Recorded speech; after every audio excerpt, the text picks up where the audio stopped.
हरे Krishna everyone. आज हम श्रीमद् भागवतम के पहले स्कंध के 10वें अध्याय के 11वें श्लोक से कथा को शुरू करेंगे।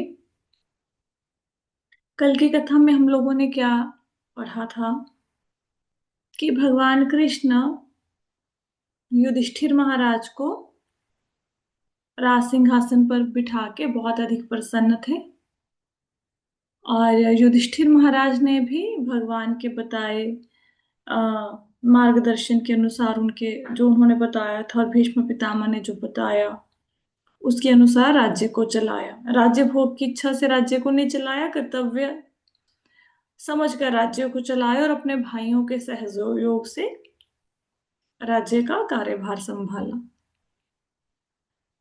और जस्ट 1 मिनट, मुझे एक अर्जेंट कॉल लेनी पड़ेगी।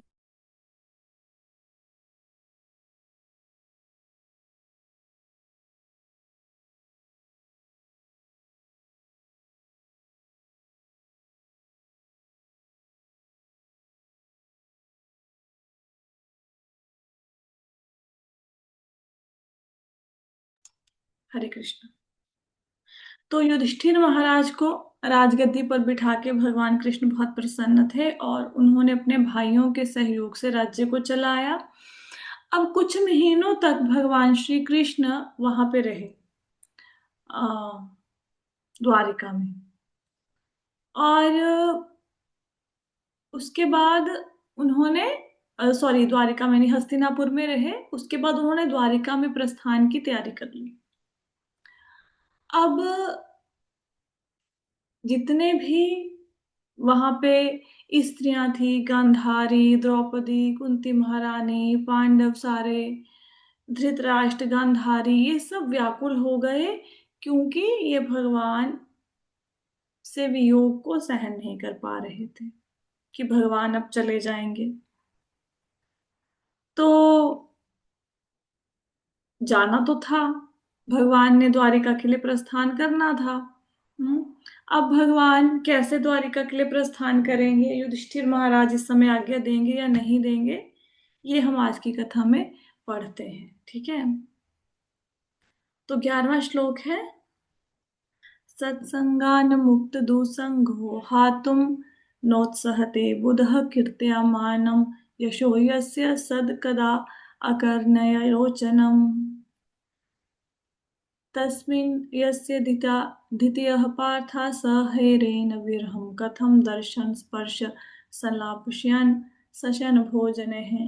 वह बुद्धिमान जिसने शुद्ध भक्तों की संगति से परमेश्वर को समझ लिया है और भौतिक कुसंगति से अपने को छुड़ा लिया है, वह भगवान के यश को सुनने से चूकेगा नहीं।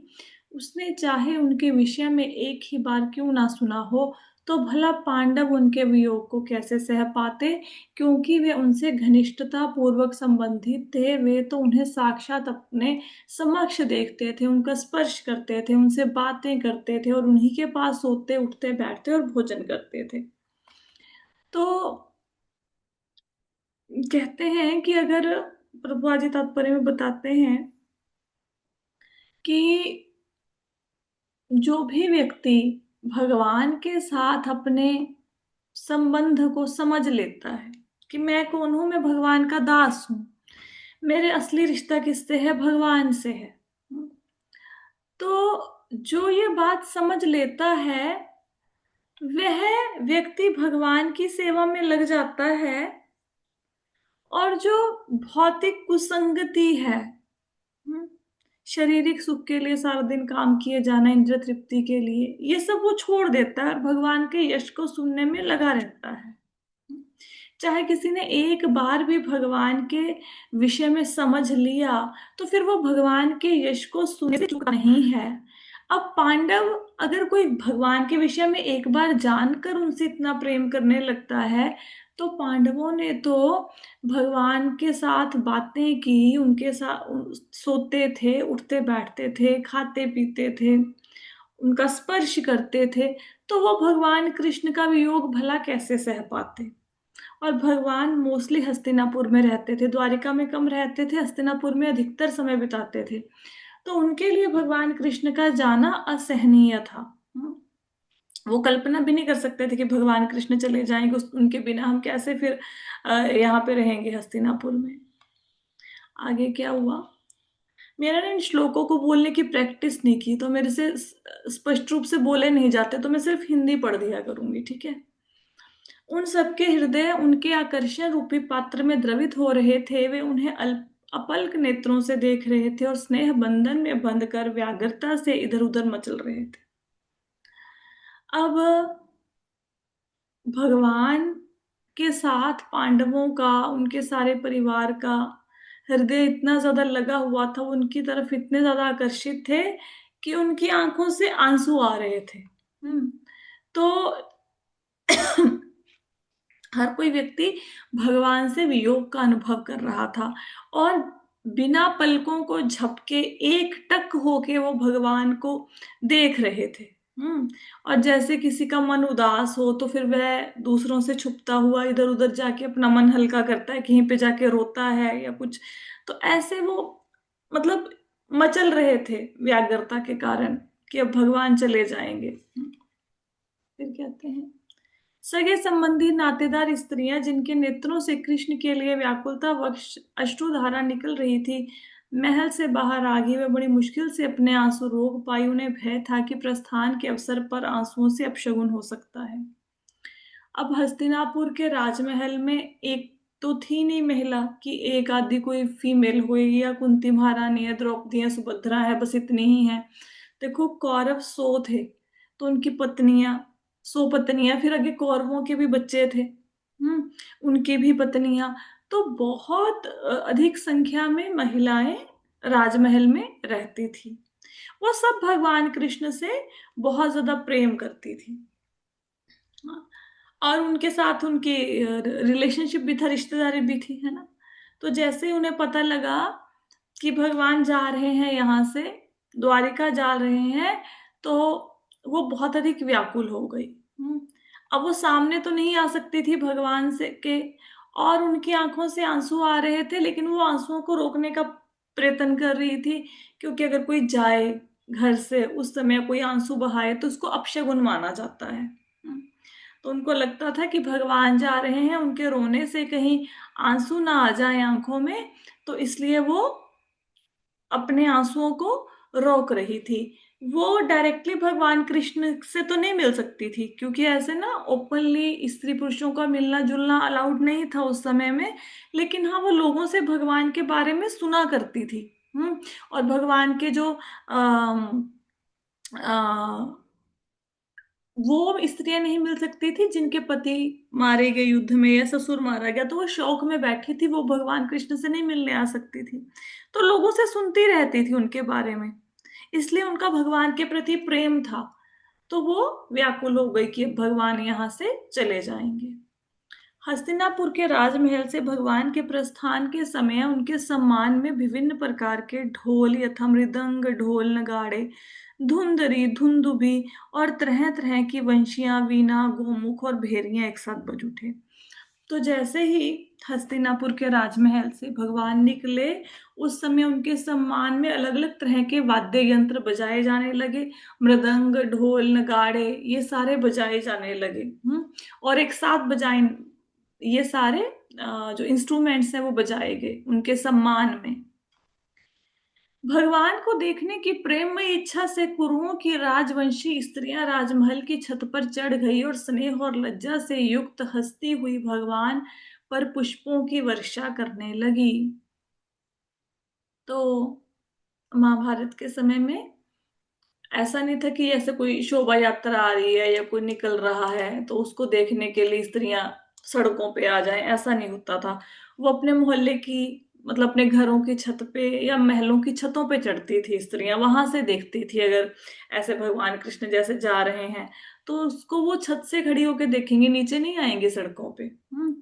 तो ऐसा थोड़ा सा पर्दा रखा जाता था, उस समय स्त्रियां पर्दा करती थी। तो वो भगवान कृष्ण को महल की छतों से देख रही थी और मुस्कुरा रही थी भगवान के दर्शन करके। और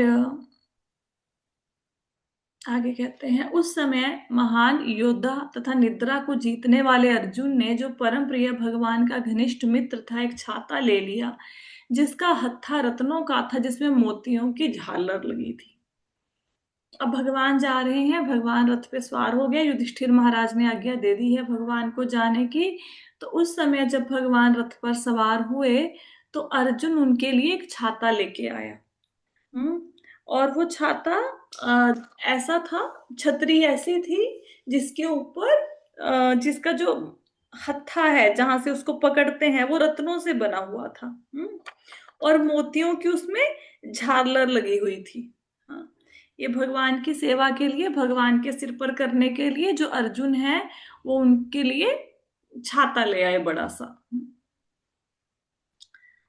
उद्धव और सात्विकी अलंकृत पंखों से भगवान पर पंखा झलने लगे और मधु के स्वामी कृष्ण ने बिखरे हुए पुष्पों पर आसीन होकर उन्हें मार्ग पर चलने का आदेश दिया। तो जब भगवान चल रहे थे तो मार्ग में उनके चलने के लिए पुष्प बिछाए हुए थे, फूल बिछाए हुए थे। और भगवान के साथ कौन जा रहे हैं अभी द्वारिका में साथ में? उद्धव और सात्विकी। उद्धव और सात्विकी के साथ भगवान ने द्वारिका में जाने के लिए रथ पर बैठना प्रारंभ किया। और अर्जुन उनके ऊपर छत्र लेके खड़े हैं और उद्धव और सात्विकी क्या कर रहे हैं? पंखा झल रहे हैं भगवान को दोनों। जहां तहां यह सुनाई पड़ रहा था कि कृष्ण को दिए गए आशीर्वाद ना तो उनके लिए उपयुक्त हैं ना ही अनुपयुक्त, क्योंकि वे उन परम पुरुष के लिए थे जो इस समय मनुष्य की भूमिका निभा रहे थे। तो भगवान कृष्ण को आशीर्वाद देने के लिए वैदिक मंत्रों का गुणगान हो रहा था, वैदिक मंत्र का पाठ हो रहा था। तो आइडली तो भगवान जो कृष्ण है वो भगवान है ना, तो उनको कुछ लेना देना नहीं है आशीर्वाद से। ठीक है, रिश्तों नातों से भी कुछ लेना देना नहीं है भगवान को, भगवान इन सब चीजों से परे हैं। लेकिन इस समय कौन सी भूमिका निभा रहे हैं? मनुष्य की। हम्म तो मनुष्य की भूमिका निभा रहे हैं, तो मनुष्यों को लिए तो सम्मान भी किया जाता है, फिर उनको आशीर्वाद भी दिया जाता है, उनके लिए शगुन अपशगुन भी देखा जाता है। तो क्योंकि भगवान मनुष्य की भूमिका निभा रहे हैं तो इसलिए कहा गया है यहाँ पे कि कृष्ण को दिए गए आशीर्वाद ना तो उनके लिए उपयुक्त है ना ही अनुपयुक्त। देखो, भगवान हमें आशीर्वाद देंगे, हम कोई भगवान को आशीर्वाद दे सकते हैं? नहीं दे सकते। लेकिन क्योंकि इसलिए अगर इस तरीके से सोचें तो जितने भी आशीर्वाद दिए गए वो भगवान के लिए अनुपयुक्त थे। दूसरी तरफ अगर हम ये सोचे कि भगवान तो मनुष्य की भूमिका निभा रहे हैं इसलिए उनको आशीर्वाद दिए जा रहे हैं, उस तरीके से देखा जाए तो आशीर्वाद देना सही था। ठीक है, तो भगवान के कृष्ण के विषय में दो ही चीजें एक साथ घटित हो सकती हैं। जैसे भगवान बहुत दूर भी हैं, बहुत पास भी हैं। पास कैसे हैं? हमारे हृदय में बैठे हैं। दूर कैसे हैं? गोलोक वृंदावन में हैं, अपने धाम में जो यहाँ से बहुत दूर है ना। भगवान खाते भी हैं, भगवान नहीं भी खाते। कैसे? अब भगवान के सामने हम कुछ वस्तु रखते हैं, भोग अर्पित करते हैं, तो भगवान दृष्टिपात करके वो खा भी लेते हैं, लेकिन हम देखते हैं कि भोजन की थाली में भोजन वैसा का वैसा पड़ा रहता है। तो भगवान के मामले में दो चीजें एक साथ घटित हो सकती हैं, है ना। आगे चलते हैं। चुने हुए छंदों से जिनकी स्तुति की जाती है, ऐसे भगवान के दिव्य गुणों के विचार में डूबी हस्तिनापुर के सभी घरों पर की छतों पर चढ़ी हुई स्त्रियां उनके विषय में बातें करने लगी। ये बातें वैदिक स्रोतों से कहीं अधिक आकर्षक थी। जो स्त्रियां भगवान को देखने के लिए महलों की, अपने घरों की छतों पे चढ़ी, वो भगवान के विषय में बातें कर रही थी, उनके गुणों के बारे में विचार कर रही थी। और जो जो स्त्रियों की बातें हैं ये वैदिक मंत्रों से भी ज्यादा आकर्षित करने वाली थी। इतनी सुंदर बातें भगवान के विषय में वो कर रही थी। अब स्त्रियां क्या कह रही थी भगवान के बारे में, वो हम आने वाले श्लोकों में पढ़ेंगे। वे कहने लगी, जैसा हमें निश्चित रूप से स्मरण है, यही हैं वे आदि परमेश्वर। प्रकृति के गुणों यही है वे जो आदि परमेश्वर हैं। प्रकृति के गुणों की व्यक्त सृष्टि से पूर्व वे अकेले विद्यमान थे। चूंकि वे परमेश्वर हैं, अतएव सारे जीव उन्हीं में लीन होते हैं, मानो रात्रि के समय सोए हों, उनकी शक्ति रुक गई हो। तो स्त्रियां बातें कर रही थी कि हमें ऐसा लगता है कि जो कृष्ण है ये आदि परमेश्वर है। आदि परमेश्वर का मतलब क्या है कि जब प्रकृति के गुण नहीं थे, सतोगुण रजोगुण तमोगुण नहीं थे, और सृष्टि की रचना भी नहीं हुई थी, नदियां नाले पहाड़ आकाश पाताल कुछ नहीं था, उस समय भी वो विद्यमान थे। इसलिए उनको आदि पुरुष कहा जाता है। तो आदि परमेश्वर ये वही भगवान है, हमें ऐसा लगता है, स्त्रियों ने बोला। तो कहते कि क्योंकि वो परमेश्वर है, इसलिए जब सृष्टि में प्रलय होता है, प्रलय दो प्रकार से होता है, प्रभुपाद जी लिखते हैं तात्पर्यों में। एक तो प्रलय होता है जब ब्रह्मा जी का एक दिन समाप्त होता है। एक दिन मतलब 12 घंटे ब्रह्मा जी के कितने बड़े होते हैं? 4 अरब 32 करोड़ सौर वर्षों जितने। हमारे पृथ्वी पर जब 4 अरब 32 करोड़ साल बीत जाएंगे तो ब्रह्मा जी के 12 घंटे होंगे। इसके बाद ब्रह्मा जी शयन करते हैं, वो सोते हैं। उस समय एक प्रलय होता है। हम्म? जब ये ब्रह्मा जी शयन करते हैं तो सारे के सारे जीव कहाँ चले जाते हैं? वो भगवान विष्णु के उदर में चले जाते हैं। फिर जब ब्रह्मा जी जागते हैं 4 अरब 32 करोड़ साल के बाद, फिर दोबारा से सृष्टि की रचना करते हैं, तो सारे जीव ऐसे जाग जाते हैं जैसे रात्रि में सो के कोई व्यक्ति उठता है और सुबह नींद से जाग जाता है। फिर भगवान के उदर में से सारे जीव प्रकट होते हैं। एक तो ये प्रलय होती है। एक प्रलय होती है, ब्रह्मा जी की आयु 100 साल की है। 100 साल कैसे? जैसे भी आपको 12 घंटे की कैलकुलेशन बताई, मतलब 8 अरब 64 करोड़ साल जब धरती पे बीत जाएंगे तो एक दिन ब्रह्मा जी का बीतेगा। ऐसे कर करके उनकी आयु 100 साल की है। जब ब्रह्मा जी की मृत्यु हो जाती है, उस समय भी एक प्रलय होता है जब उनकी आयु समाप्त हो जाती है।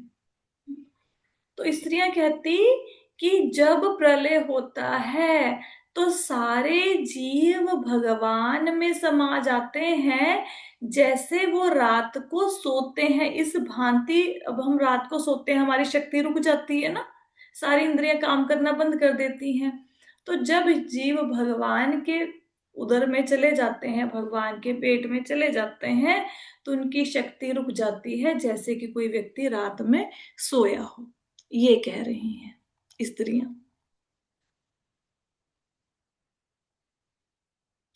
तब भगवान ने अपने अंश स्वरूप जीवों को नाम तथा रूप प्रदान करने की इच्छा से उन्हें भौतिक प्रकृति के मार्गदर्शन के अंतर्गत कर दिया।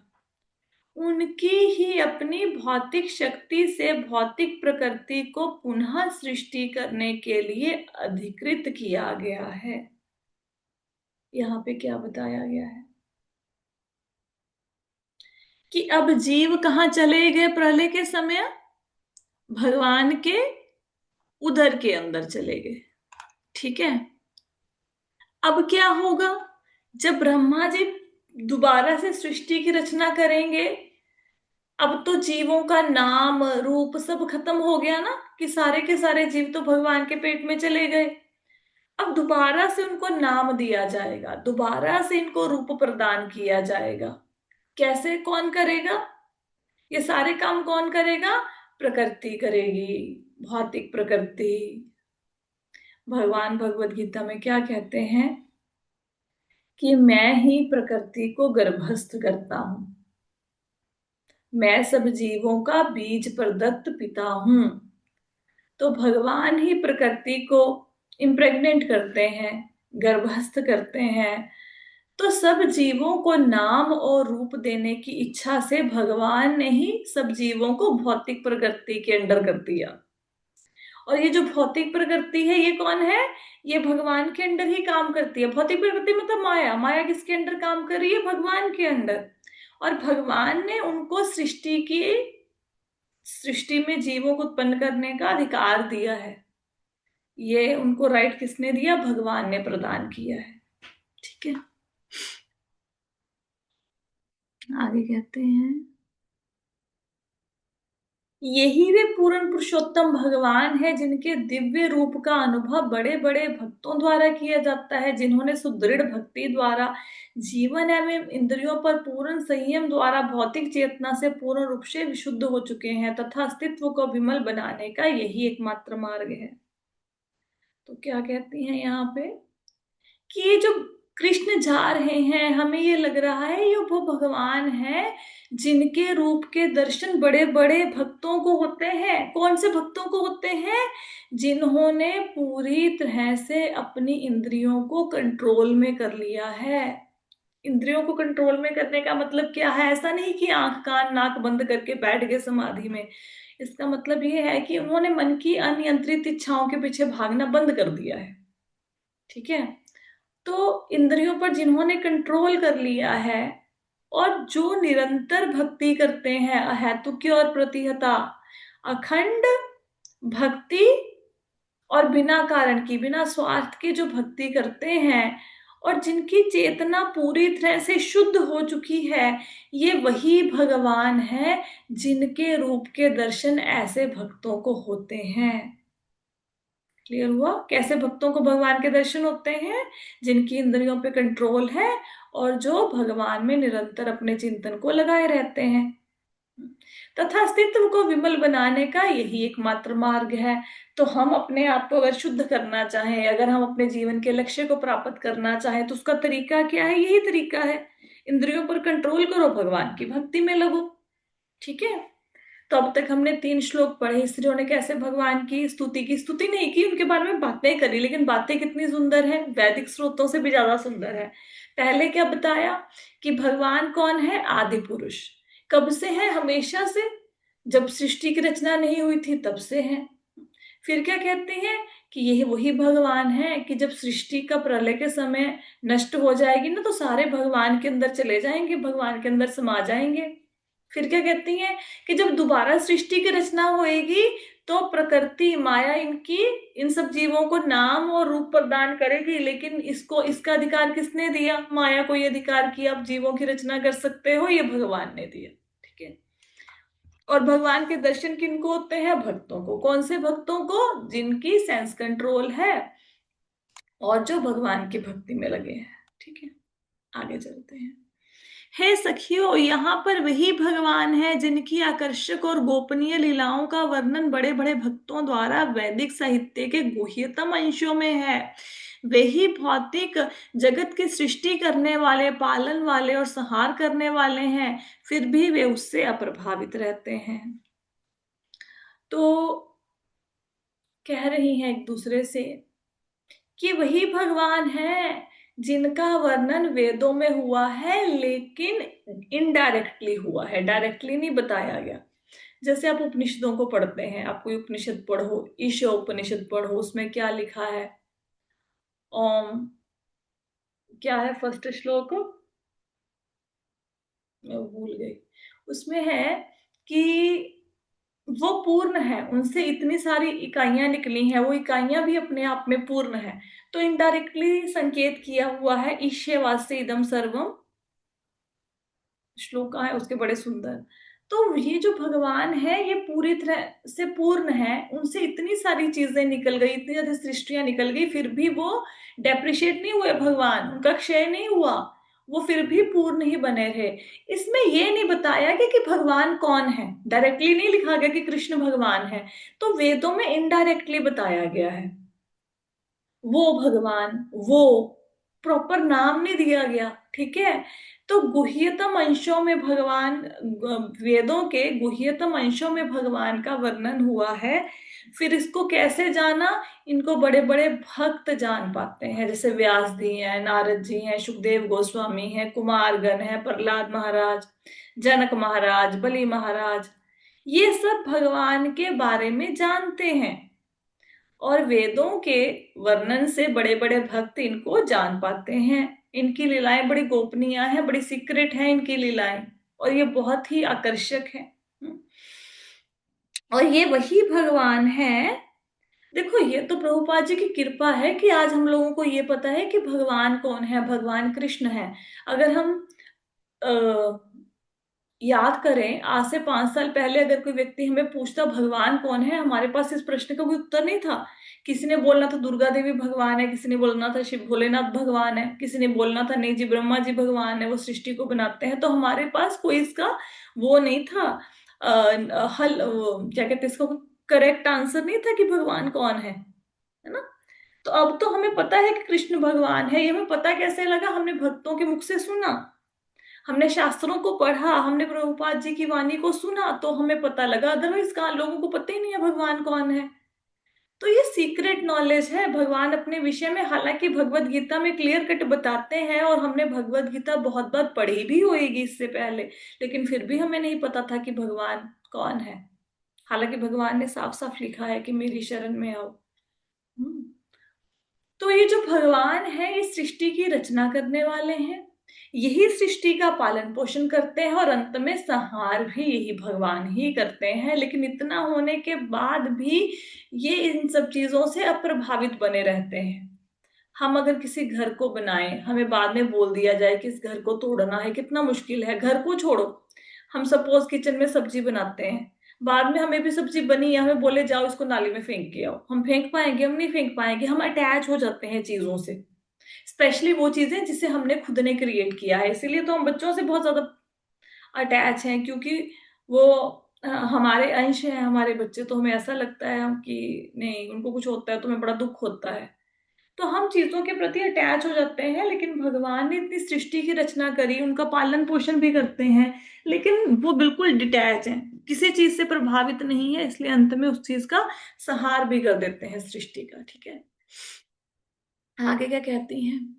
जब भी राजा और प्रशासक तमोगुण में स्थित पशुओं की तरह रहते हैं, तो भगवान अपने दिव्य रूप में अपनी परम शक्ति सत्य रथ को प्रकट करते हैं और श्रद्धालुओं पर विशेष दया दिखाते हैं, अद्भुत कार्य करते हैं, और विभिन्न कालों और युगों में आवश्यकता अनुसार विभिन्न दिव्य रूपों में प्रकट होते हैं। यहाँ पे क्या बताया गया है? यहाँ पे बताया गया है कि जब जो लीडर्स हैं, जो राजा हैं, वो तमोगुण के प्रभाव में आ जाते हैं, पशुओं के जैसे बिहेव करते हैं।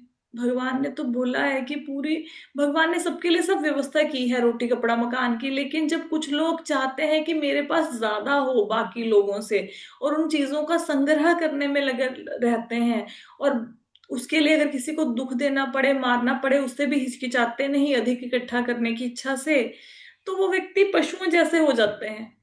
पशु क्या चाहता है कि मेरे को कोई शिकार मिला, इसको मैं खाऊं। ठीक है, दूसरा जानवर चाहे भूखा मरे। तो जब राजा ऐसे हो जाते हैं पशुओं के जैसे, तो क्या होता है? भगवान अपने भक्तों पर दया दिखाने के लिए दिव्य शक्ति के द्वारा, अपनी अतरंगा शक्ति के द्वारा जगत में प्रकट होते हैं,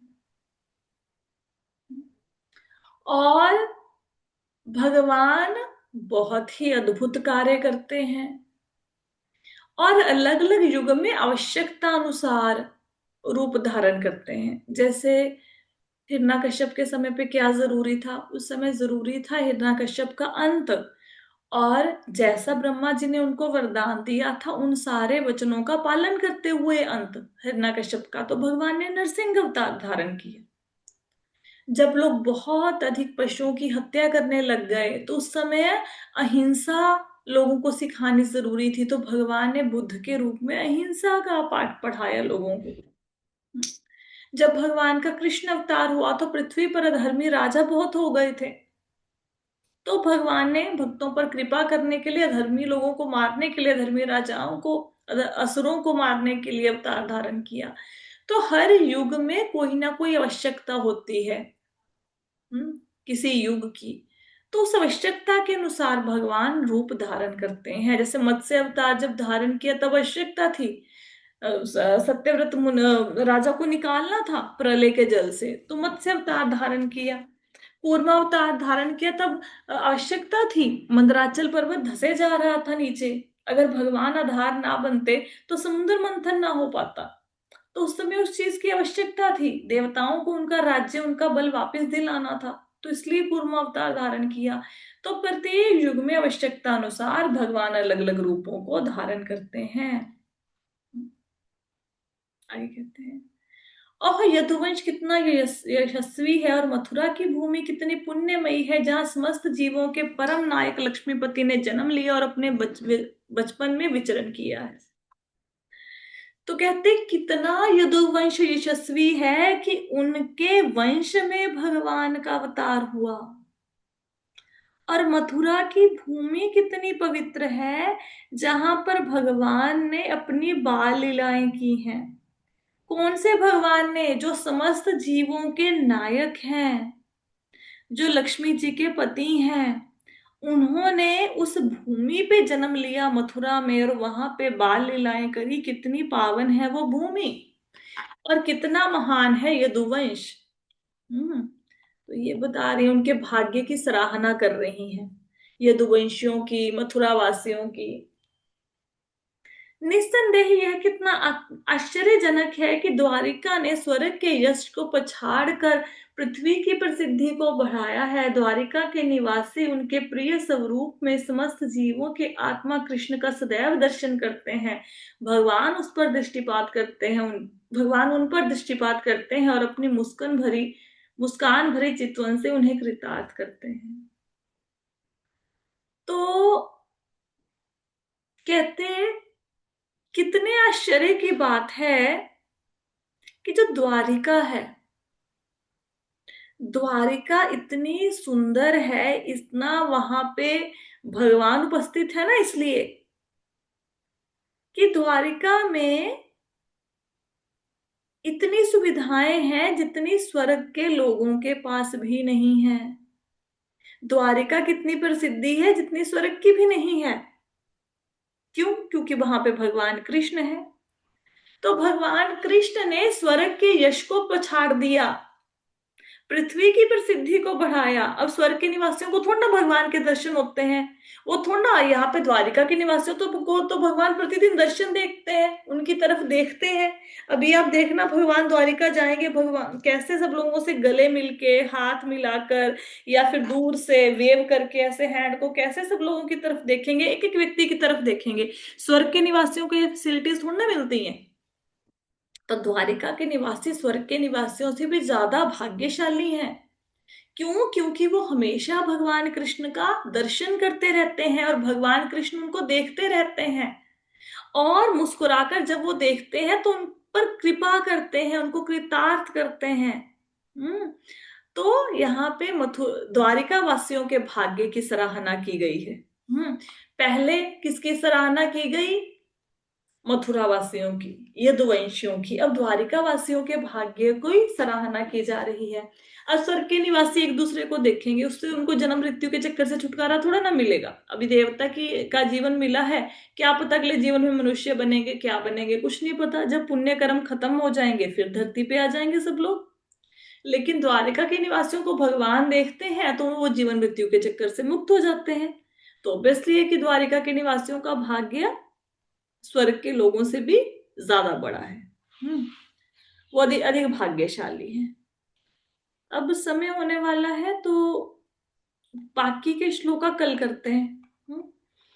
तो आज की कथा में हमने क्या जाना कि भगवान जा रहे हैं द्वारिका के लिए, स्त्रियां स्तुति करती हैं भगवान की, पहले आदि पुरुष कहती हैं, फिर कहते हैं कि भगवान के अंदर सब कुछ समा जाता है प्रलय के समय, फिर बताते हैं कि सृष्टि की रचना के समय जो भौतिक प्रकृति है भगवान से शक्ति लेकर ही सब जीवों को रूप और नाम प्रदान करती है।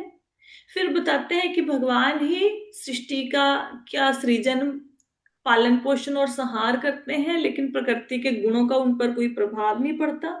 फिर भाग्य की सराहना करती हैं, यदुवंशियों के, मथुरा वासियों के और द्वारिका वासियों के भाग्य की सराहना करती हैं। तो ये हमने आज जाना। कल की कथा में देखेंगे कि गोपियों के विषय में क्या कह रही हैं, भगवान की पत्नियों के विषय में क्या कह रही हैं, जो स्त्रियां हैं। कौन सी स्त्रियां? हस्तिनापुर की स्त्रियां। कहाँ बातें कर रही हैं? महलों की छतों पर चढ़कर। क्यों अभी बातें कर रही हैं? क्योंकि भगवान कृष्ण जा रहे हैं द्वारिका के लिए और उनकी गलियों में से होते हुए निकलेंगे। ठीक है, तो उनके दर्शनों के लिए छतों पर चढ़ी हैं और आपस में बातें कर रही हैं। कोई प्रश्न है आज की क्लास में किसी का? नहीं है? तो आज की कथा को यहीं पे विश्राम देते हैं। श्रीमद् भागवतम की जय, श्रील प्रभुपाद की जय। हरे कृष्ण।